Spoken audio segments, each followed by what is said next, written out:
Well, there's in the House, the Democratic House of Representatives, there's an effort being led by Pennsylvania Democratic Representative Patrick Murphy. He's taking the lead to fight to get rid of this "Don't Ask, Don't Tell" policy. He's a decorated veteran from the first Iraq War, so hopefully this will gain steam. But there exist some people in this country who say that military men or rather gay men are unfit to serve in the military, which I think is just one of the most laughable things. Why do you think there exists such stereotypic attitudes towards gays? Well, that's what it is. There's the stereotypes all over the place because gays aren't portrayed in a positive light a lot of the time. Right. A lot of people don't see what the actual gay community is. They only see what they see from pride parades or, these big gay get-togethers that people are partying at, and that's not a good representation of the cross-culture of the gay community. And to think that a gay person serving in the military would not protect their fellow soldier is just ridiculous, that they wouldn't do whatever that takes to keep the other people alive. Well, it goes even further than that because on talk radio, I swear to God, I've heard this, that there's also amongst right-wingers who are opposed to repealing the "Don't Ask, Don't Tell" policy, the inclination that a non-gay soldier who is housed in the same barracks as a gay soldier will become gay as a result. Now, I'm not making it up. There are some people out there that actually believe this garbage. Gay is not a disease. It's not something that you can catch from somebody else. Being around a gay person is not going to infect you. I know, but I mean, they're grown men that argue this. I mean, I this happens all the time on talk radio. There's a conservative host right here in my area who says that this will happen. That like as if every gay person. This is also part of the stereotype. Every gay person is somehow perverted or something like that. That this is how they think, these people. And see, that's where there's a lot of education that needs to be done so they can see that, like I said, the cross-culture of the gay community. There's people out here fighting for marriage. Obviously, they're not perverted if they want to be able to get married and be in a monogamous relationship. There's just a lot of education that needs to be done in a lot of these areas. Now, here's one thing that I absolutely find absolutely astounding when it comes to raising a child in a gay household. We always hear that raising a child in a gay household will somehow be detrimental to that child, but yet we as a society allow murderers, child molesters, and rapists to marry.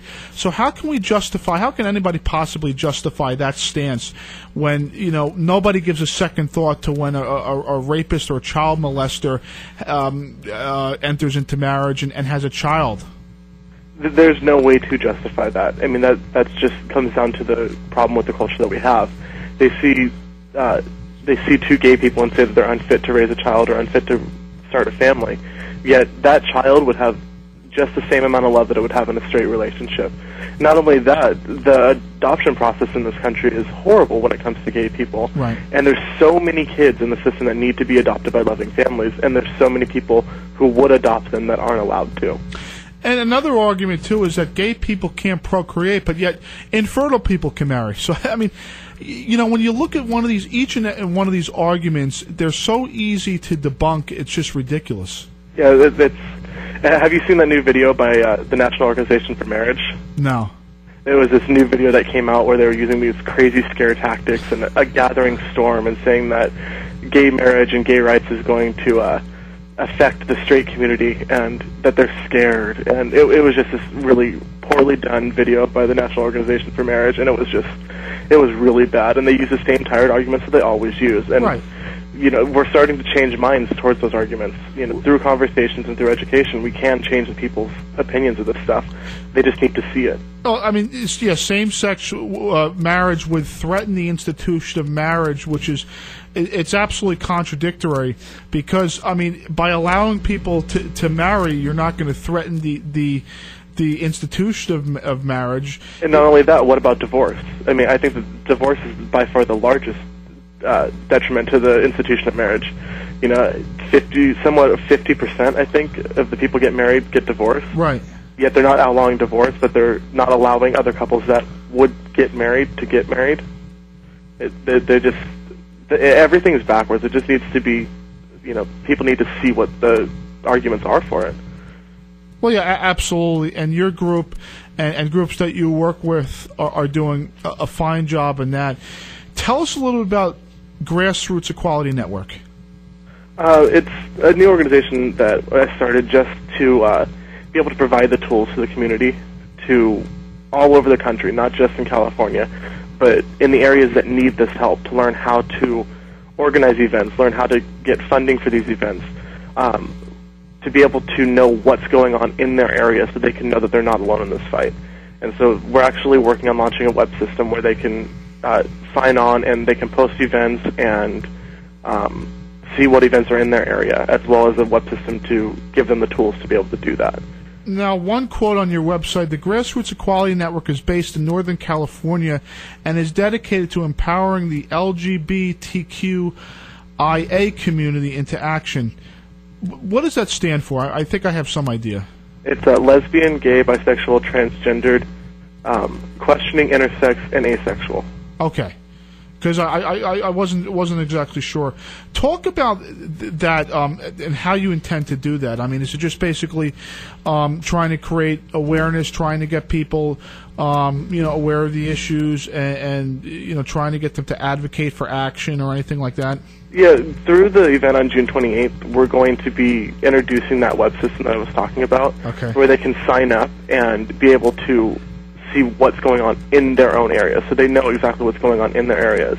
That way they can see what issues need to be fought for their community and what they can do to help. And I mean, that's just the best thing that they can do, because a lot of these people don't know that they can do stuff. They don't know that there's easy things they can do. Well, you have a section dedicated to, quote, "This Day in Gay History" that provides news and information about what happened on each day. Where did you find the stuff to put on that page? Wait, I actually was looking through a bunch of different websites, and this website called Gay Astrology. Right. It's actually thegreen.com, I think is what it's called. And they have a bunch of different little fun resources like that. And so they offer you to hold it on your website, so I said might as well do that, because a lot of people don't know what's going on in the fight. I know there are some tremendously famous and important gays in our society, but for some reason, many of them slip my mind. Can you tell us, who are some of the most important gays throughout our history? Throughout our history? Yeah. I know, some really famous people throughout our history have actually turned out to be gay, and I can't think of any. I wish I'd done more research on this, but there's a lot that really kind of kept it quiet, and there's just speculation, right. And it's really hard to say. But there's those ones that there's a lot of people that just assumed that they were.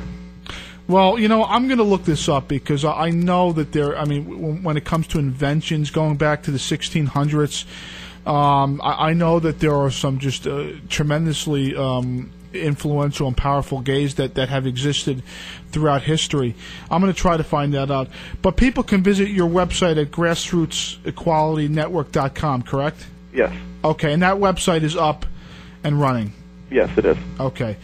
All right, well, listen, hopefully the next time you come on my show, we'll have about 5 or 10 more states that have legalized gay marriage we could talk about.